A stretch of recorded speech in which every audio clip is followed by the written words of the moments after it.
Olá, boa tarde. Estamos ao vivo dos estúdios da B3 em São Paulo. Este é o programa Dinheiro na Semana, o seu ponto de partida semanal da economia. O tema do programa de hoje é o compliance. Você sabe o que significa? Compliance nada mais é do que agir de acordo com as regras internas da empresa e, claro, externas. Nos últimos anos, porém, muitas empresas escorregaram e explodiram casos de corrupção no Brasil. Wagner Giovannini, especialista em compliance e um dos mais entendidos profissionais neste tema, vai explicar sobre a importância de agir de acordo com as regras e como você, profissional, pode ficar atento se fraudes estão se passando debaixo do seu nariz. Agora aproveite que o programa está começando para compartilhar o nosso link e vá até o botão seguindo na nossa página do Facebook para habilitar a ferramenta de alerta para saber de todos os nossos vídeos ao vivo. Agora vamos para o telão ver quais são as informações que começam a movimentar a economia nesta semana. Eu começo com um giro de informações quentes do dia com o Ibovespa. Apesar da semana curta para a Bolsa de Valores, o principal índice da B3 fechou a semana passada de carnaval com alta acumulada de 4,5% aos 84.524 pontos. Os analistas já enxergam a possibilidade de o Ibovespa alcançar os 91 mil pontos nos próximos dias. Agora há pouco, o índice da B3 estava em alta de 0,27% aos 84.745 pontos. Nosso próximo item é o câmbio e o dólar teve movimento contrário ao do Ibovespa com queda acumulada de 2,5% na semana. A divisa americana estava sendo negociada a R$ 3,22. Nos próximos dias, a votação da Previdência no mercado interno e a ata do Comitê de Política Monetária dos Estados Unidos podem influenciar a valorização ou desvalorização do dólar. Há 15 minutos atrás, a moeda americana estava em alta de 0,50% aos R$ 3,24. E para fechar o giro de informações quentes deste começo de tarde, vamos ver o que está em destaque no www.istoedinheiro.com.br. A manchete do site da Dinheiro é segurança. Para votar decreto da intervenção no Rio, base governista faz chamado por quórum. Uma notícia sobre a XP, que quer se transformar na maior empresa de investimentos com essa fusão com o Itaú. E o primeiro bloco da entrevista com o Thiago Alvarenz, o CEO do Guia Bolso, para o programa Moeda Forte. E a principal reportagem da revista Dinheiro desta semana são os herdeiros dos principais empreendedores do Brasil. A reportagem completa na revista que está nas bancas, nos tablets e no site da Dinheiro mostra como Carlos Wieser Martins, Rubens Menin, David Neeleman, Américo Boaz Filho e Jorge Paulo Lemann, alguns dos principais bilionários do país, estão treinando seus herdeiros para que um dia assumam a gestão de suas empresas. Conheça a estratégia de cada um e entenda como seus filhos enfrentam os desafios da sucessão familiar. Eu volto para o telão para mostrar o tema da semana, os escândalos de corrupção e a importância do compliance para as empresas. O Wagner Giovannini, que trabalhou por 29 anos na Siemens e fez parte da equipe independente que investigou a Eletrobras, já está conosco, está aqui nos estúdios. Wagner, seja bem-vindo. Muito obrigado. Queria que você começasse falando o que é o compliance para as pessoas que não entendem muito desse tema. Bom, o compliance, na verdade, ele é um conjunto de regras, práticas que a empresa deve implementar na sua organização, passando por todos os níveis, de maneira a proteger a sua empresa e prevenir qualquer ato de irregularidade, né? Atos de corrupção, formação de cartel, lavagem de dinheiro e uma série de outras coisas. O mais importante é a empresa saber que não é só cumprir a lei, ela tem que fazer algo mais, ela tem que fazer o certo, né? E aí o nome compliance pode até perder um pouquinho o significado, que o ideal seria até pensar na integridade, né? Tá. E aí o compliance ficaria dentro. É muito difícil uma empresa implementar é manual de compliance que a gente chama? Olha, o manual, na verdade, é um conjunto de documentos que compõem o sistema de compliance. Tá?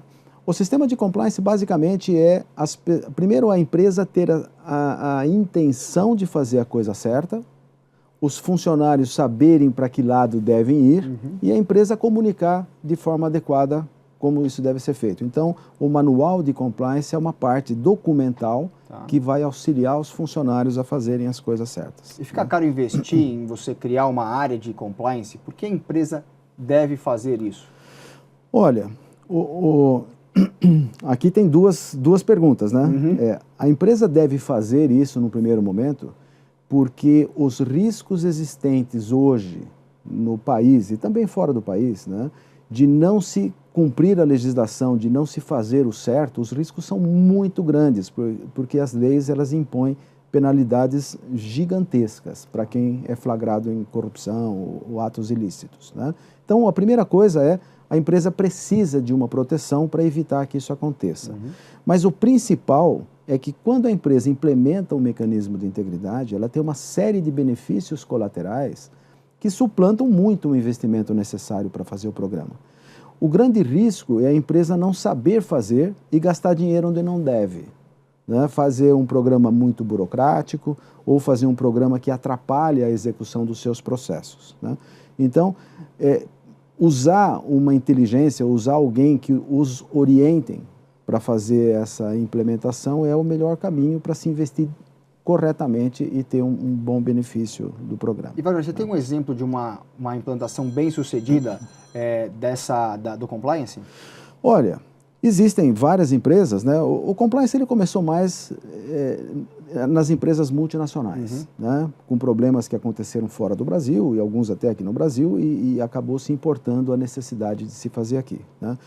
Eu trabalhei muitos anos na Siemens, eu fui parar na área de compliance justamente no momento onde nós estávamos todos com a faca no pescoço, né? Eram problemas acontecendo no mundo, né? E a Siemens precisava dar uma resposta para evitar que isso voltasse a acontecer. Então a Siemens fez uma implantação muito interessante, muito adequada, né? Um programa amplo no mundo inteiro e esse é um caso realmente de sucesso, né?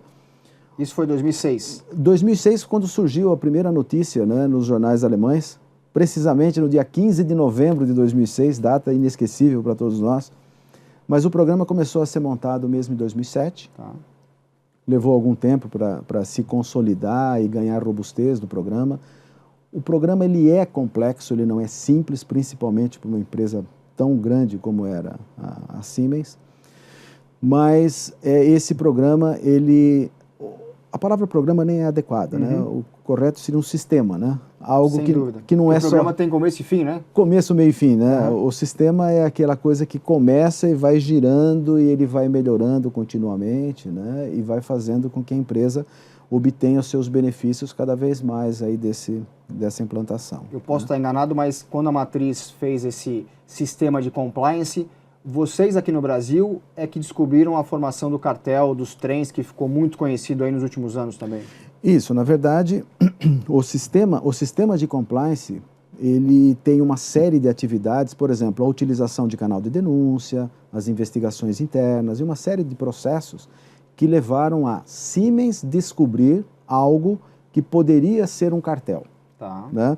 E essas investigações levaram a empresa a poder levar o caso para a polícia investigar mais a fundo, porque as empresas elas têm uma certa limitação, ela não tem poder de polícia, né? Ela não pode abrir sigilo bancário, não pode fazer escuta telefônica, tem uma série de coisas que a empresa ela não consegue dar todos os passos que uma autoridade consegue, tá? Então, a Siemens identificou assim, o cheiro de que tinha alguma coisa que poderia ser grande, não tinha condições de seguir à frente, levou o caso, então, para o CAD, né, que é a autoridade que cuidava do tema, para poder investigar a fundo e chegar nas conclusões e trazer a verdade à tona, que era esse o objetivo, né? Que é o mais importante em casos assim. Que é o mais importante. Né, você ter essa liberdade. E por que é importante para o empregado também ter um canal de compliance que funcione? Ele não se sente um pouco inibido quando ele tem uma série de regras a cumprir?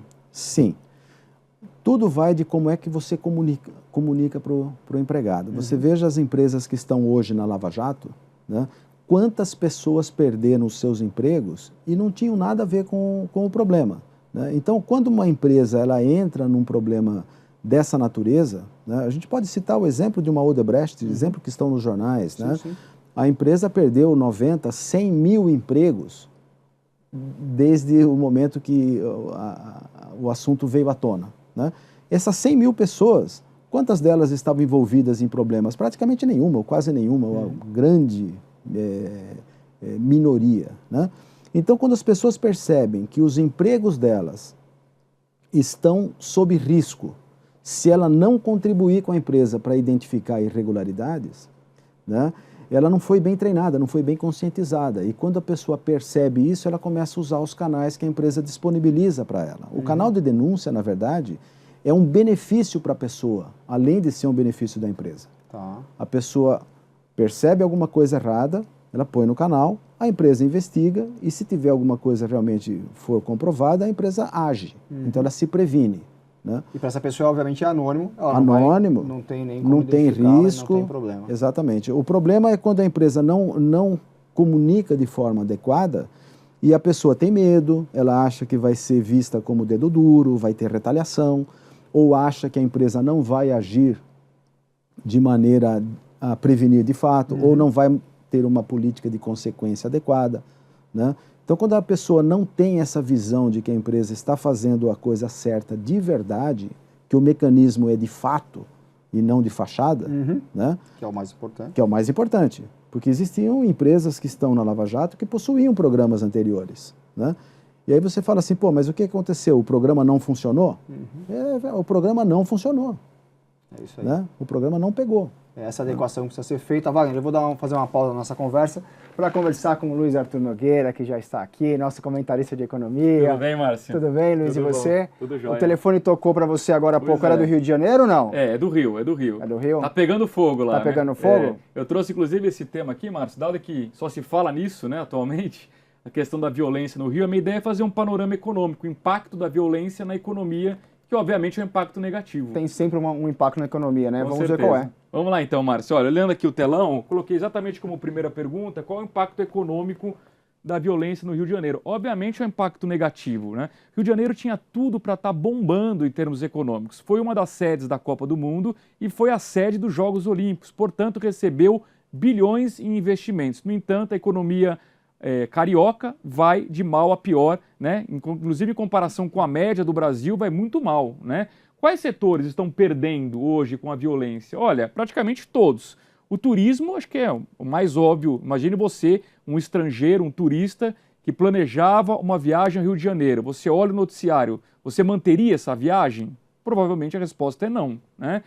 Setor industrial, tem problema para fazer entrega no Rio de Janeiro. Como é que ele abastece o varejo sabendo que o roubo de cargas não para de quebrar recordes? Né? O próprio varejo, hoje, para operar no Rio de Janeiro, precisa gastar muito com segurança, muito mais do que gasta em outras capitais. Enfim, prejuízos econômicos. Será que a intervenção federal resolve? Essa é a pergunta de $1 bilhão, né? Não sabemos, é muito prematuro ainda para a gente avaliar. Agora, que alguma coisa precisava ser feita, não há dúvida nenhuma. Vamos ver se o resultado prático vai ser de mais segurança para a população e, por tabela, uma melhoria na economia local. E aqui eu coloquei a principal questão, assim, qual é a solução para a questão da violência no Rio de Janeiro? Obviamente que não existe uma resposta, que daria um programa de 2 horas para a gente debater qual é a solução para a questão da segurança pública do Rio de Janeiro. Mas eu queria aqui, bem do ponto de vista econômico, chamar atenção para a questão do desemprego, né? Primeiro que no Brasil hoje, a média de desemprego está em 12%. No Rio de Janeiro é de 15%. Então reparem que a economia fluminense vai pior do que a média do Brasil.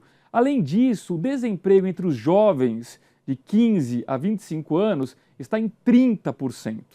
E esses jovens, a gente sabe, são usados como mão de obra no tráfico de drogas. Ou seja, eu prefiro acreditar que se a gente conseguisse fazer um programa de geração de empregos para esses jovens, talvez a gente pudesse convencer ao menos uma parte deles a trabalhar e simplesmente aderir ao tráfico de drogas. Não é uma questão simples, como eu disse, várias coisas poderiam contribuir para a melhora da segurança pública no Rio de Janeiro, mas a questão da falta de emprego, falta de perspectiva para os jovens, com certeza contribui para que eles trabalhem para o tráfico de drogas e, consequentemente, aumentem a insegurança no Rio de Janeiro. Tá bom? É isso, Márcio. Eu queria, antes de encerrar, fazer uma pergunta para o Wagner. Por favor, claro. Wagner, vocês estavam comentando a questão dos funcionários poderem fazer denúncias anônimas. E aquela situação indelicada, né? Ou até delicada, no sentido de que assim, o seu chefe pede para você fazer um procedimento que claramente é ilegal e você fica com receio de recorrer àquele mecanismo de denúncia, porque obviamente o chefe vai saber que foi você que denunciou. O que fazer quando o seu chefe direto não está respeitando as regras de compliance? Bom, essa pergunta ela é muito fácil de se responder quando a empresa implementou um mecanismo de integridade de verdade. Porque nesse mecanismo de integridade de verdade existem formas de evitar retaliação. E o funcionário ele é treinado para, se o chefe pedir algo ilegal, você é proibido de fazer, né? E você tem a obrigação de levar o caso para frente. Então o chefe começa a ficar inibido de pedir uma coisa desse tipo para o funcionário, porque ele sabe que o mecanismo inteiro está montado para que isso não aconteça. Agora, você vai para a grande maioria das empresas hoje, que não tem esse mecanismo, o que acontece? O funcionário vai fazer a coisa errada. Então essa é a diferença de uma empresa que tem um mecanismo que funciona e de uma empresa que ou não tem o mecanismo ou que tem o mecanismo só de fachada. Esse sistema de compliance, Wagner, muitas empresas não aderiram ainda? Tem um buraco grande? Muito grande. Na verdade é o seguinte, nós estamos evoluindo, é um processo, nós estamos muito no início ainda desse processo. São poucas as empresas, comparando o universo de milhões de empresas que nós temos no Brasil, são poucas as empresas que possuem isso hoje. Tá. Mas esse número está crescendo, porque as pessoas estão percebendo que é o seguinte, o custo de não se ter um compliance é muito maior do que você implantar um programa. Você tem números desse custo? Olha, normalmente as pessoas falam o seguinte, olha, você implantar um programa, depende do tamanho da empresa, né? Claro, uma empresa de 10 funcionários é uma coisa, uma empresa de 100 mil funcionários é outra. Tá? Mas as pessoas dizem o seguinte, acho que são estatísticas mundiais. O investimento que você faz, você tem retorno de pelo menos 4 vezes esse investimento quando você implementa um seu programa. Ou seja, gaste $1 no seu programa de compliance que você vai ter $4 de benefício em diversas coisas. Redução de fraudes, melhoria da produtividade de processos internos, atração de talentos, retenção de talentos. Retenção de talentos? Isso é assim, constatação. A empresa, quando monta um mecanismo de integridade e o funcionário de bem percebe que ele está numa empresa fazendo a coisa certa, ele começa a ter um orgulho muito maior de trabalhar na empresa. Ele começa a perceber que vale a pena fazer a coisa certa. Sabe aquela coisa simples de vou sair da sala de reunião e não tem mais ninguém na sala e eu apago a lâmpada? Né? É uma coisa simples, mas ele começa a fazer isso, que ele começa a perceber que isso é o certo, que é bom ele fazer esse tipo de coisa. Então, quando a empresa faz uma implementação de um mecanismo de integridade de verdade e os funcionários percebem isso, aquele funcionário, o bom funcionário, ele vai pensar 2 vezes para sair daqui e atrelar a carreira dele numa outra empresa que não tenha isso. Porque a gente sabe, né? Se a sua empresa for flagrada e você perder o emprego, mesmo que você não tenha nada a ver com peixe, você vai receber o carimbo, você é daquela empresa, e você vai ter dificuldade de conseguir emprego numa outra organização. Existem diversas matérias aí em jornal, né, mostrando isso. A pessoa saiu de uma empresa que foi estampada no jornal, que ela está envolvida, por exemplo, com a Lava Jato. Essa pessoa às vezes não tem nada a ver com aquilo, sim. Mas ela tem dificuldade de conseguir emprego porque as pessoas ficam na dúvida. Pô, ele era daquele grupo, né? Ele é daquela empresa.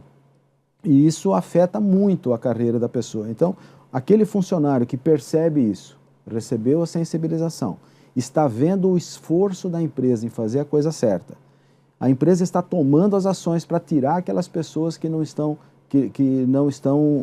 alinhadas com esse princípio. Os bons funcionários começam a ficar mais na empresa e não vão sair por aumento de 5%, 10% no seu salário. E para a empresa que esteve envolvida num caso de corrupção, como o Siemens, como a Odebrecht e tantas outras que estão aparecendo, elas também têm mais dificuldade de atrair um bom profissional? Com certeza, com certeza. Tem um fato que aconteceu na Siemens, que eu vou contar para vocês aqui. A Siemens, durante muitos anos, na Europa, ela era tida como a número 1 na atração de engenheiros, que a Siemens é uma empresa de engenharia, né? Então, era a número 1 na escolha dos engenheiros para se trabalhar. Durante 10 anos, acho que foi a número 1. Quando teve o escândalo, no ano seguinte, ela caiu para 10º lugar. Uau. Então, o que acontece? O bom funcionário, aquele que tem um currículo excelente e pode escolher que empresa que vai, ele não vai escolher aquela empresa que está na mídia, com certeza, na mídia negativa, né? Ele vai escolher a outra, óbvio. Então, quanto mais rápido a empresa que entrou numa situação dessa sair, é melhor para ela, não só em termos de imagem, como de atração de bons profissionais, né? Isso é uma relação direta. direta. Se você pode escolher, você não vai escolher aquela que está. Por outro lado, também é uma oportunidade para a empresa. A empresa foi parar na mídia por um problema, tá bom, ela tem assumir o erro, porque todo mundo pode errar, claro, não existe ninguém perfeito. Assumir o erro, pagar pelo que fez e mostrar que esse erro, ela está fazendo de tudo para que nunca mais esse erro volte a se repetir, ela fortalece a imagem também. Paga um preço caro, tá? Nesse período. É bem dolorido, tá? Mas vale a pena esse esforço para você virar o jogo. E para o país, Wagner? A gente está numa luta muito forte aí contra a corrupção, tem a lei anticorrupção. Qual a importância disso daqui para frente para a gente falar de economia e negócio? Certo. Pensa no seguinte. Nós temos o corruptor e temos o corrupto. Nós temos que quebrar esse elo, tá? Quando uma empresa privada ou uma empresa pública que tem relacionamento com o outro lado, ela para de fazer propina, corrupção, tal, é um ganho isso para o país. Só que ela sozinha não vai conseguir resolver toda a questão. Então, imagine que uma empresa faz isso, ela exige de todos os seus fornecedores para fazerem a mesma coisa, ela começa a moldar aquele segmento para que o segmento inteiro passe a fazer a coisa correta, né? E esse segmento acaba levando com que os seus concorrentes também façam a coisa correta. Então você começa a levar o país inteiro a ter um paradigma diferente no mundo corporativo. E isso faz com que a corrupção realmente diminua. Você nunca vai zerar a corrupção, mas os níveis que nós temos hoje, os números de corrupção que nós temos hoje, se você comparar com os investimentos que o país faz, uma coisa assim absurda, né? Posso dar alguns exemplos. Se fala hoje que o Brasil perde cerca de 200 bilhões de reais em corrupção por ano. É muito dinheiro. A saúde, o investimento é 100 bilhões. A educação, 100 bilhões. Para dobrar os dois. Dá para dobrar os dois, né? Assim, se a gente conseguisse diminuir a corrupção. Então, nós temos uma qualidade de vida no Brasil muito aquém do que nós poderíamos ter, né? E a corrupção é um dos grandes problemas que nós temos. Este ano vai ser a primeira eleição presidencial sem o financiamento privado de campanha. Sim. Com a sua experiência, não ter o financiamento privado há um benefício de acabar com essa relação corruptor e corrupto? Olha, essa medida é uma medida de choque. Ela precisava acontecer, porque o problema não é o investimento, a doação privada. A doação privada em si, ela não é o problema. O problema é o que faziam com a doação privada. Ele acabou sendo um investimento para muitas empresas. A empresa faz a doação esperando ganhar um contrato. Então, é um processo de corrupção mesmo aqui. Então, para se acabar com isso, precisou fazer esse tratamento de choque, proibindo a doação privada. Mas essa é uma medida, dentre outras várias que precisam ser tomadas. Juntamente com essa medida, vai haver sim um aumento talvez de outras ilicitudes, como empresas que vão querer continuar fazendo, vai criar um caixa 2 paralelo. Então existem outras coisas que vão acontecer, mas isso precisava acontecer. Talvez no futuro, Márcio, a gente vai ter uma volta, quando a gente tiver uma educação melhor, as pessoas mais evoluídas no sentido de fazer a coisa certa, a gente vai poder voltar com essas doações, com esse patrocínio público e privado para a área pública. Mas nesse momento precisa e é um caminho que ajuda, tá? Não resolve sozinho. Wagner, muito obrigado pela sua presença e participação. Eu que agradeço. Eu vou me levantar agora porque temos que falar sobre a agenda da semana e os temas mais importantes que podem mexer com o seu bolso, os seus negócios e os seus investimentos.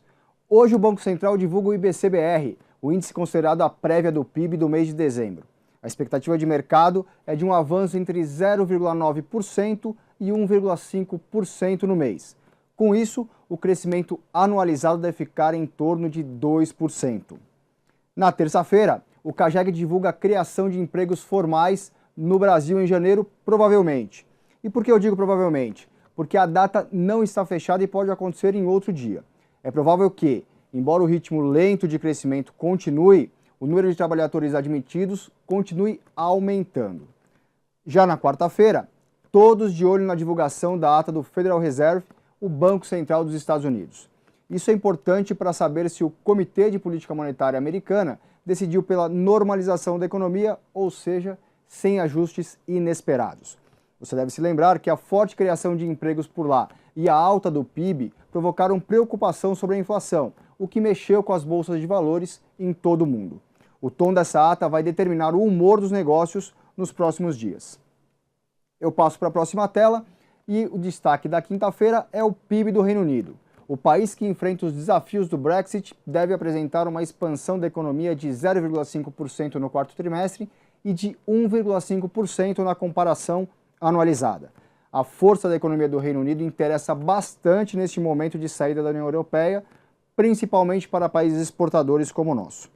E para encerrar a semana, o IBGE divulga o IPCA 15 de fevereiro, que aponta o comportamento da inflação num período que vai do final do mês anterior aos primeiros dias do mês corrente. O avanço deve ser de 0,4% em fevereiro, o que significa inflação um pouco acima de 3% em 12 meses, com menos pressão dos alimentos e um reajuste de educação bastante comportado. Chegamos ao fim desse Dinheiro na semana de 19 de fevereiro de 2018. Muito obrigado pela sua companhia e inscreva-se no nosso canal no YouTube para receber todos os alertas da grade de programação da TV Dinheiro, que exibe novidades diárias para você. Nos vemos na próxima segunda no mesmo horário, às 11h30. Boa semana, bons negócios. Tchau!